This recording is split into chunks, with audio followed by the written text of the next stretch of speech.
The morning came quietly, as if the world itself was holding its breath. Overnight, the storm had buried everything under a thick, uneven blanket of snow. The trees stood motionless, heavy branches bent low, and the air carried that deep winter silence that followed a hard snowfall. Mike noticed it the moment he woke up. No wind. No distant sounds. Just stillness pressing against the walls of his house. He pulled on his boots and jacket and stepped onto the porch to check the damage from the night before. The wooden boards creaked under his weight. Cold air cut into his face, sharp and clean. He took one step forward, then froze. A large brown bear stood only a few yards away. For a split second, Mike's body reacted before his mind did. His shoulders tightened, his breath caught, and his hand moved instinctively toward the door behind him. The bear was massive, her fur dusted with snow, her head low. In that moment, every story he had ever heard about bears flashed through his mind at once. One wrong move. One sound too loud. One step too slow. Mike forced himself not to run. He raised his arms slightly, making himself look bigger, his heart pounding so hard he could feel it in his throat. His voice came out rough and unsteady as he shouted for her to back away. The sound broke the silence, echoing weakly into the trees. The bear did not charge. She did not growl or bare her teeth. She didn't even flinch. Instead, she lifted her head slowly and looked at him. Not with the sharp, focused stare he expected, but with something else. Her eyes moved over him, then past him, as if she were measuring the space rather than the threat. Mike swallowed and took a cautious step back. He waited for the reaction that never came. The bear remained where she was, her breath visible in slow, steady clouds. She shifted her weight from one paw to another, careful and deliberate, as if conserving energy. He noticed then how thin she looked. Not starving, but worn down. Her movements lacked urgency, and there was a heaviness to her posture that didn't match the size of her body. Mike lowered his arms slightly, confusion pushing against fear. This was not the behavior he had prepared himself for. The bear turned her head toward the forest. She took a few slow steps in that direction, stopping after only a short distance. Snow crunched softly under her paws. Then she turned back and looked at him again. She waited.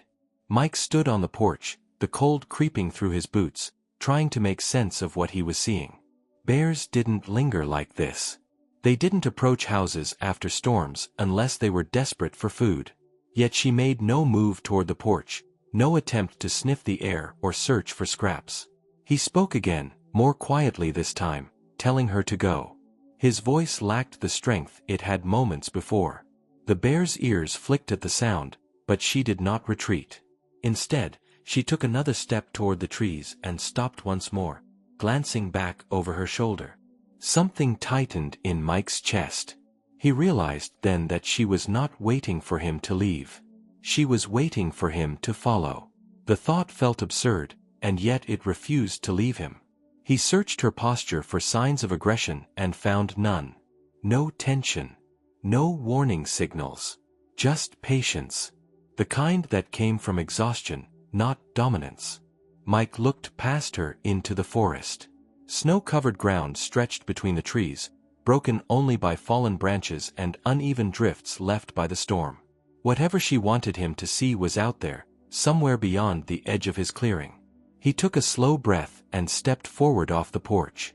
The bear did not react. She turned and moved deeper into the woods, stopping again after a few steps, her body angled away but her attention fixed on him. In that moment, Mike understood one thing with unsettling clarity. She had not come for food, and she had not come to attack. Whatever had driven her to his door was stronger than fear. And he was standing at the edge of a choice he could no longer ignore. Mike stood for several seconds longer, the cold slowly biting through his gloves, before he moved. There was no dramatic decision, no clear moment when fear disappeared. He simply accepted that turning away now would follow him far longer than whatever waited in the forest. He stepped back inside and moved quickly, driven more by instinct than thought. A thick jacket, an extra layer, boots tightened again. He grabbed a flashlight from the shelf, then paused and added a coil of rope, rough and stiff from the cold. His hands shook slightly as he pulled the door shut behind him. The bear waited where he had last seen her. When Mike stepped off the porch, she turned and began moving toward the trees without hesitation. She did not rush. Her pace was steady, almost careful, as if she expected him to follow but knew he might struggle. Snow rose to Mike's calves with every step, dragging at his legs, forcing him to lift his feet higher than usual. The forest swallowed them within moments.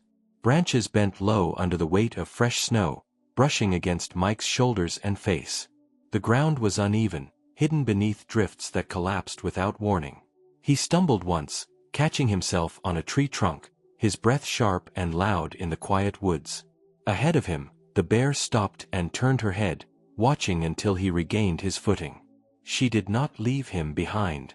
Mike noticed how often she looked back. Every few steps, her head turned slightly, her body angled toward the path ahead, but her attention fixed on him. It was not nervousness. It felt deliberate, as though she were guiding him rather than fleeing from danger. The deeper they went, the colder it felt. The storm had erased any trace of trails, leaving the forest unfamiliar and disorienting. Mike kept his eyes on the bear's broad back, using her dark shape as an anchor in the white landscape. He was acutely aware of how vulnerable he was, alone in deep snow with a wild animal he did not fully understand. Several times he considered stopping. Each time, the same thought stopped him.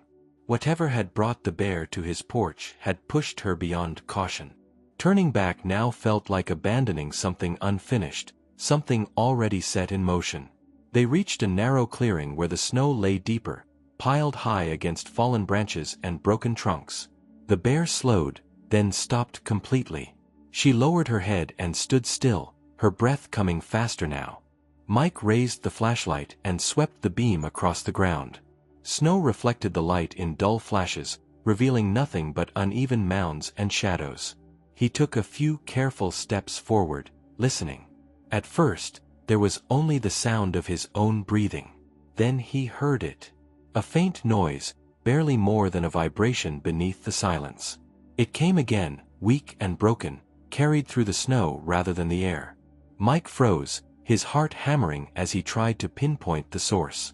The bear turned toward a specific mound and took a step closer, then stopped, as if waiting for him to notice. Mike moved slowly, kneeling in the snow despite the cold soaking through his pants. He pressed his gloved hand against the surface. The sound came again, clearer now. It was a whimper. He lifted his head and met the bear's gaze for a brief moment. There was no urgency in her posture, only expectation. Whatever lay beneath the snow was close. Mike tightened his grip on the flashlight and shifted closer to the mound, his pulse loud in his ears. He could hear the sound again, faint but unmistakable, coming from somewhere below. He knew then that something was alive beneath the snow, but he still could not see it. Mike hesitated only a moment longer before he began digging. He set the flashlight on the snow so its beam washed over the mound, then dropped to his knees. The surface gave way immediately under his hands, collapsing inward with a dull, hollow sound. Snow poured back into the hole as fast as he pulled it out. He worked with bare urgency, not rhythm. There was no tool to rely on, no clean edge to cut through the drift. He clawed at the snow with his gloved hands, pushing it aside, scooping, throwing it behind him. Each movement felt slow and heavy, as if the cold itself resisted him. The deeper he reached, the denser the snow became. It packed together, wet and heavy, clinging to his sleeves. His fingers burned, then went numb, the sensation fading into a dull pressure that made it harder to judge how much force he was using.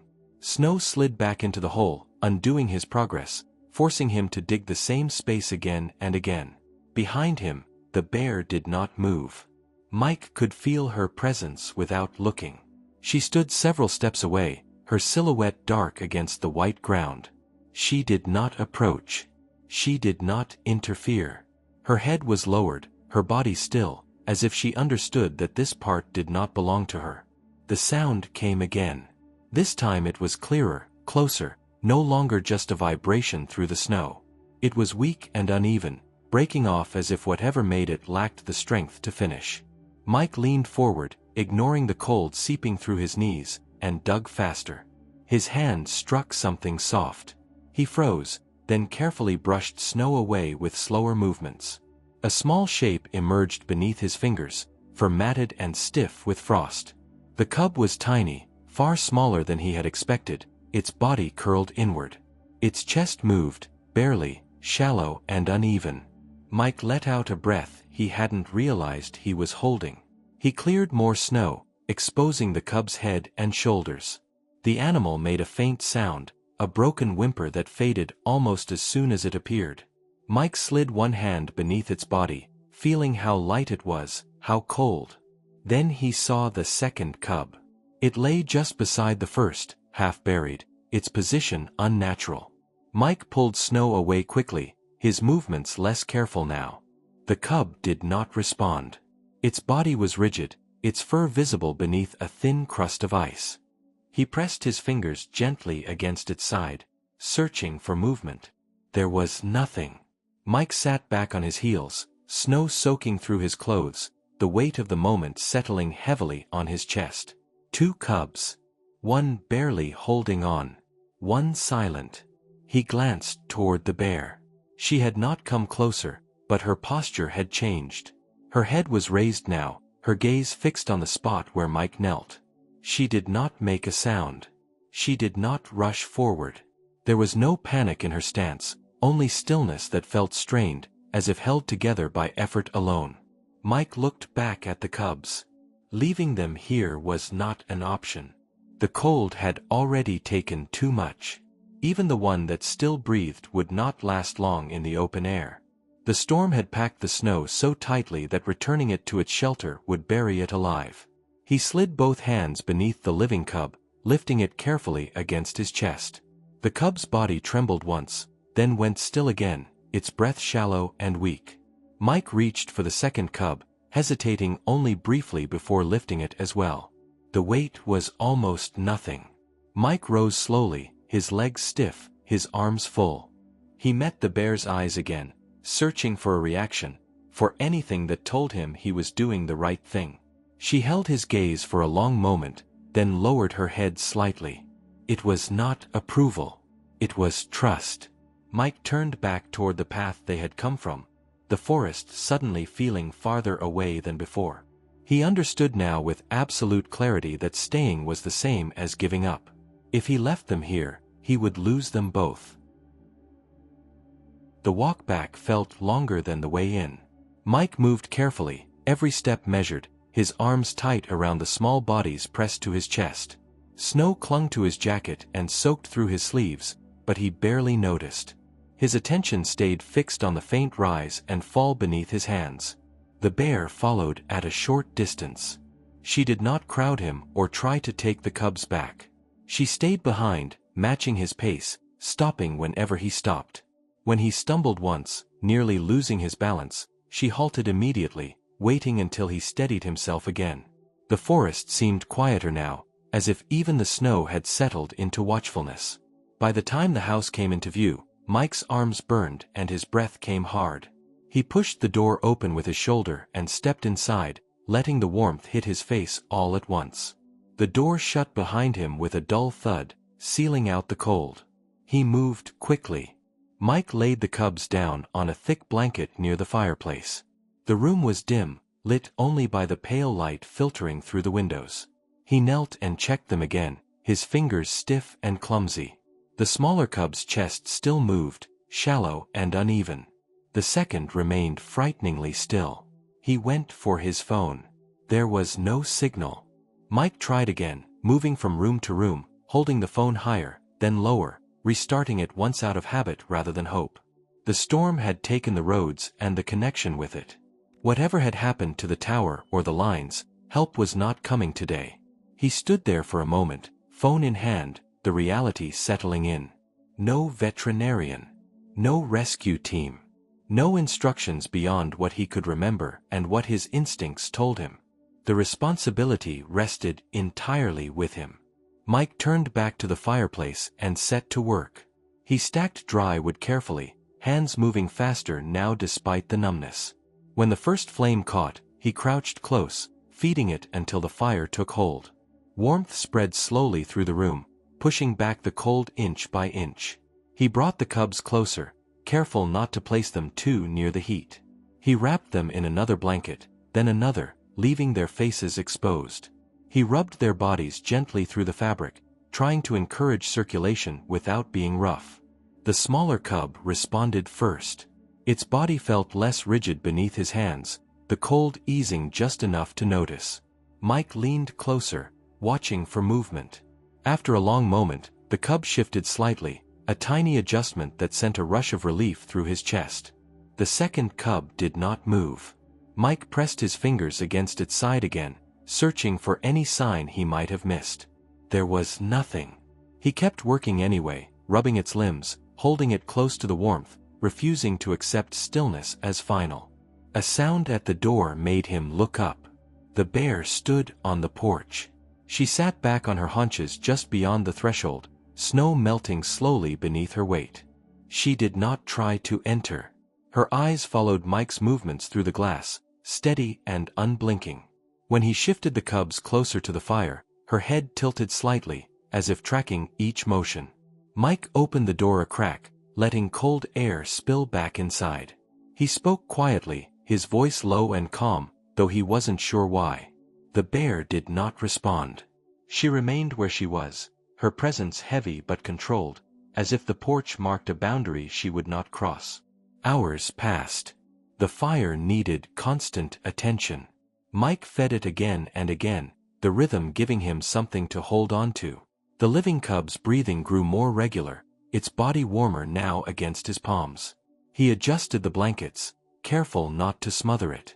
The other cub showed no change.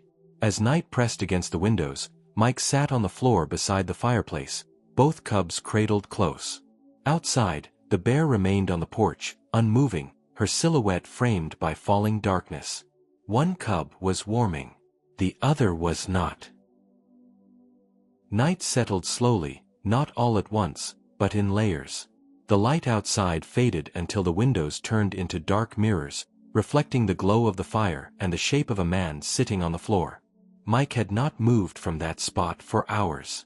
His back rested against the stone hearth, his legs numb, his arms aching from holding the small weight against his chest.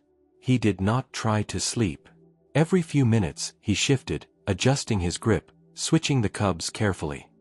He held the living one closer when its breathing grew uneven, then moved it aside just long enough to check the other.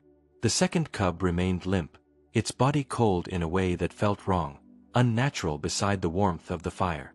The crackle of burning wood was the only sound in the room. When the flames began to sink lower, Mike pushed himself up and added more logs. Sparks jumped briefly, then settled as the fire caught again. He stood there longer than necessary, staring into the fire, letting the heat reach his face and hands before returning to the floor. Time stretched. Minutes blurred into something heavier, harder to track. Mike found himself counting breaths, not his own, but the cubs.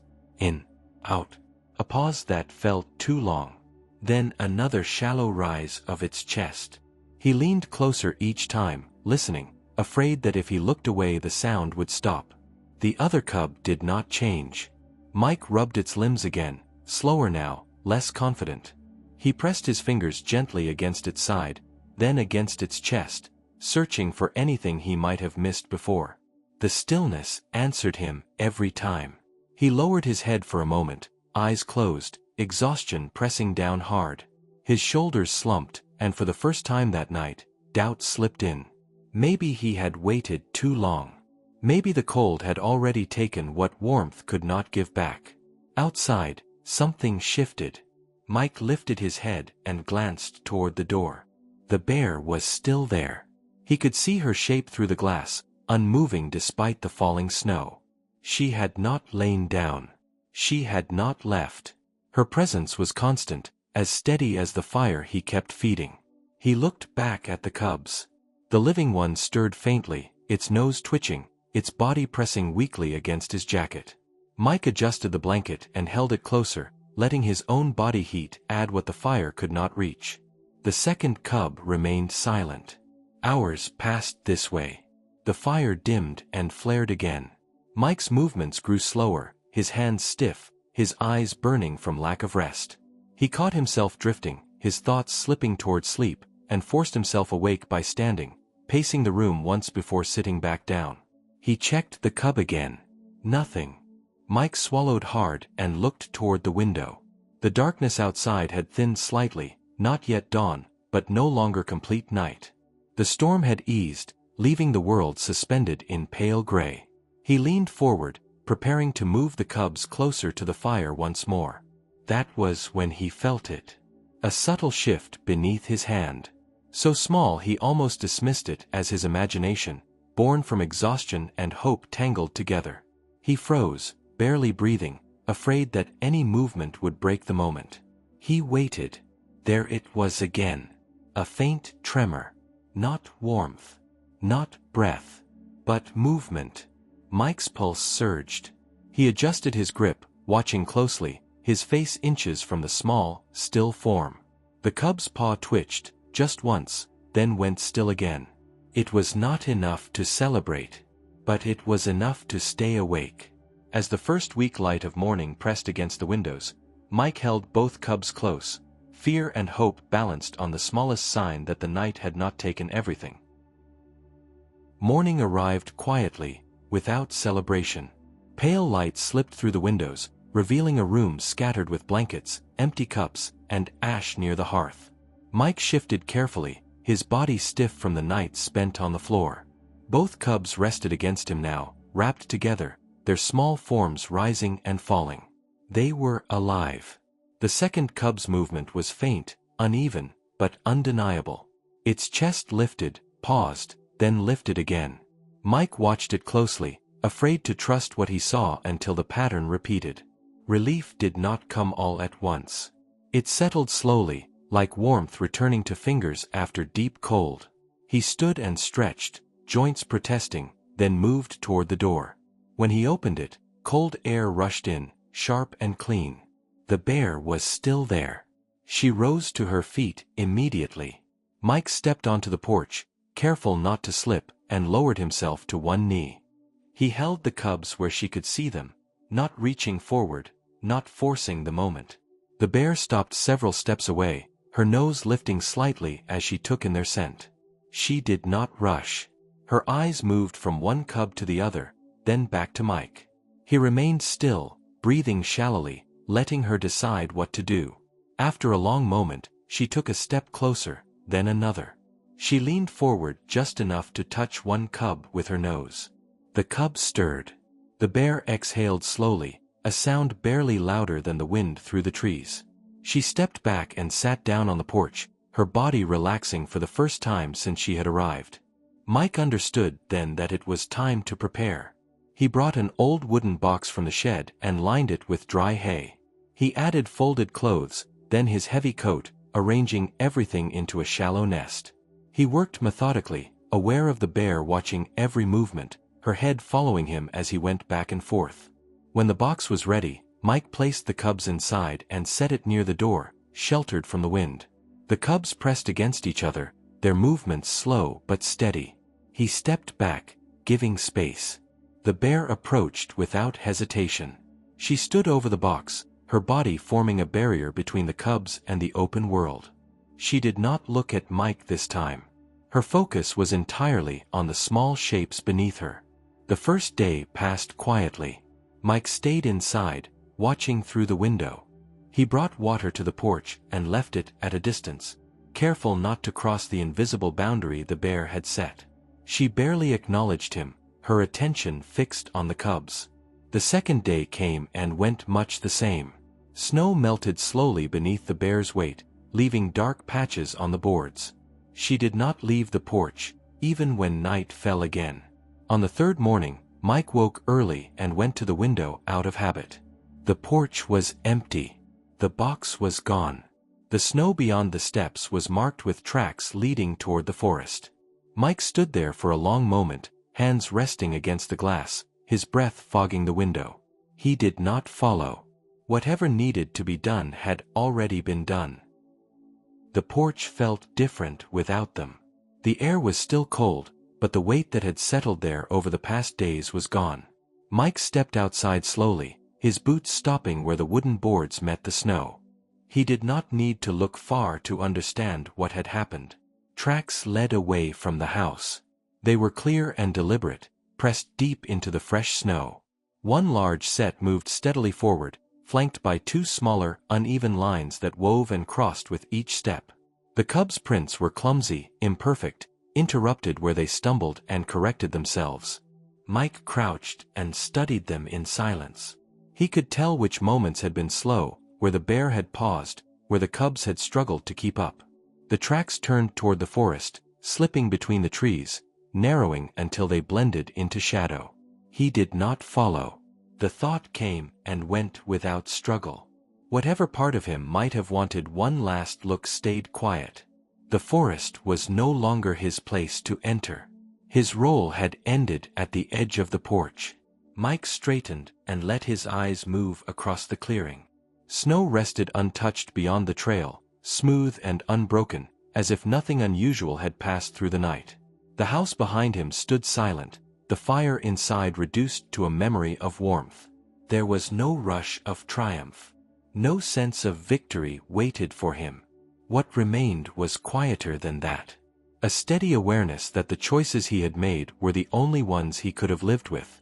He had not saved everything. He had not controlled the outcome. He had only stayed when leaving would have been easier.